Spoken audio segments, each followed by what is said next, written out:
Hi everyone, and welcome to our channel, Football Stories. Here, we explore the incredible history of the beautiful game. So let's get started. Hey everyone, and welcome to today's Explainer. Get ready because we are looking at something of a truly unprecedented, massive scale. The 2026 FIFA World Cup is right around the corner, and man, it is gearing up to be the most sprawling, ambitious international football tournament the world has ever seen. We're talking 48 teams, 3 massive host nations, and just a huge global spectacle. But if we look past the hype and the flashing lights, a very serious picture starts to emerge from the data. We usually just assume that when it comes to global sports, bigger is always better, right?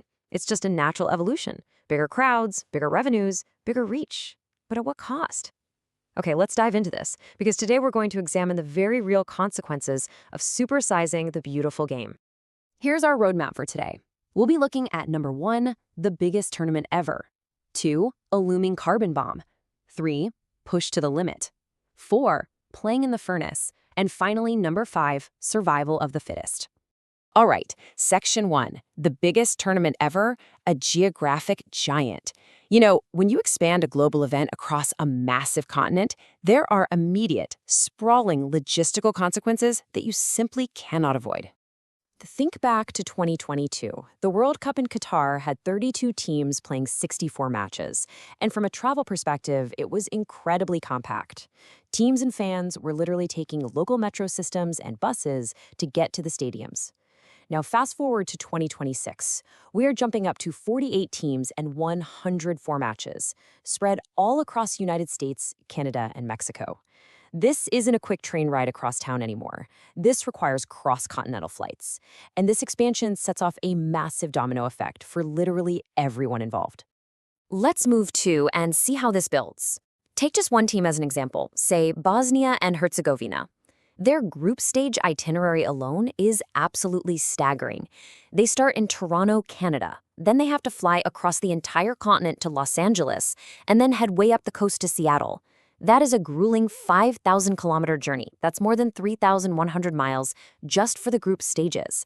And actually, scratch that, it's worse because that doesn't even factor in the flights to and from their training camp in Salt Lake City.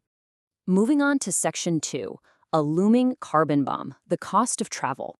Because all that flying isn't just exhausting for the players, it has a severe environmental impact. In fact, scientists conservatively project this is going to be the most polluting World Cup in history. 9 million tons. So the crucial point is, this staggering figure is the estimated total carbon dioxide equivalent emissions that the 2026 tournament will generate. To put that into perspective for you, that is nearly 2 times the historical average of previous tournaments. And out of those 9 million tons, an estimated 86%, which is about 7.7 million tons, comes entirely from air travel. Flights just completely dominate the environmental footprint of this event.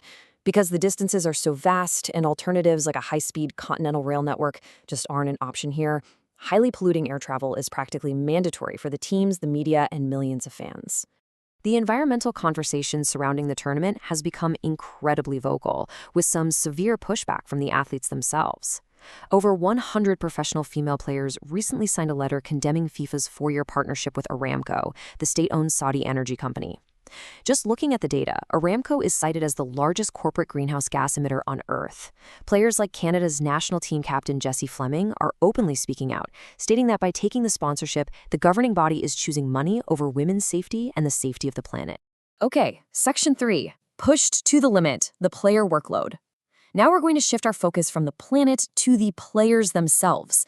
We really have to look at how this expanded tournament format exacerbates an already congested, downright exhausting football calendar. Now, what's really interesting about this slide is the sheer volume of time these athletes have already spent on the pitch. We're looking at pre-tournament minutes played by top European stars in a single domestic season. I mean, look at Virgil van Dijk with nearly 4,800 minutes. Elite players are just constantly juggling domestic leagues, European competitions, and international fixtures. The PFA warns that by the time a player like Declan Rice even arrives at the World Cup, he could have played up to 68 matches in that season alone. This level of exhaustion is hitting a breaking point. Maheta Malongo, the chief executive of the Professional Footballers Association, sums it up perfectly. He notes that the tournament risks becoming less about quality and more about sheer physical endurance, calling it a true survival of the fittest. The situation has gotten so severe that players are actively discussing strike action because they're being pushed way beyond sustainable human limits. Section 4. Playing in the furnace, when heat meets exhaustion. This brings us to the absolute collision point of this explainer. What happens when these deeply exhausted players meet the extreme heat of a North American summer? And this brilliantly illustrates exactly what we're up against. To understand the danger, we need to look beyond a standard thermometer and look at the wet bulb globe temperature, or WBGT. Unlike standard temperature, WBGT factors in air temperature, direct sunlight, humidity, and wind speed. It's a far more accurate metric for player safety because it measures how much stress the human body actually experiences when it tries to cool itself down in extreme conditions. When we apply that metric to the 2026 host cities, the warnings are pretty severe. Academic studies and the Global Players Union FIFPro show that 26 matches are expected to hit at or above 26 degrees Celsius WBGT. Now that's the threshold where mandatory cooling breaks are required. Even more alarming, 14 of the 16 host cities could average over 28 degrees WBGT in June and July, which is a level that technically merits match suspension.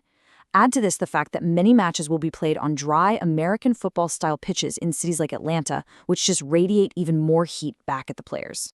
And this isn't just abstract climate data, it is visceral and it is real. Mahita Malongo shared a really striking anecdote after attending a summer tournament in the U.S. He's spoken directly to players who said the combination of intense humidity, dry pitches, and high temperatures literally left them struggling to breathe. Enzo Fernandez previously described summer match conditions in the U.S. as incredible and dangerous, saying they left him feeling dizzy. So, how exactly is the governing body managing this severe heat risk? Well, they've mandated a 3-minute hydration break per half, regardless of the weather. But what's fascinating, and honestly a little bit dystopian, is the heavily commercialized structure of these breaks. Broadcasters have actually been given permission to fill over 2 minutes of those precious medical cooling periods with TV commercials. All right, our final section, number 5, survival of the fittest, the tournament mechanics.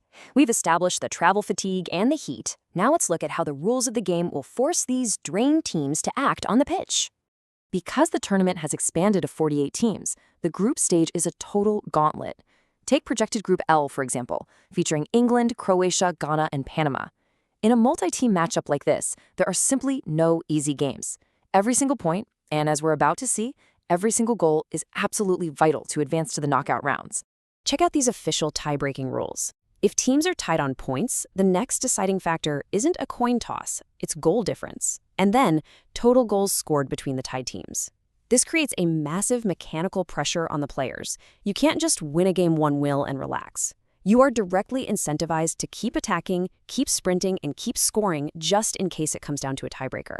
This rule forces deeply exhausted players to push their bodies even harder, right into the red zone, inside that sweltering heat. Which leaves us with this final, vital question. Has the massive expansion of global sports finally reached its breaking point? We've got longer seasons, thousands of miles of travel, unprecedented carbon footprints, and extreme summer heat. As the players themselves are warning us of strikes and physical burnout, it really makes you wonder about the future sustainability of the beautiful game. Well, thank you so much for joining me for this explainer. I hope this deep dive helped clarify exactly what is at stake for 2026. Keep learning, keep questioning, and I'll see you next time. That's all for today. Goodbye. Don't forget to subscribe to the channel.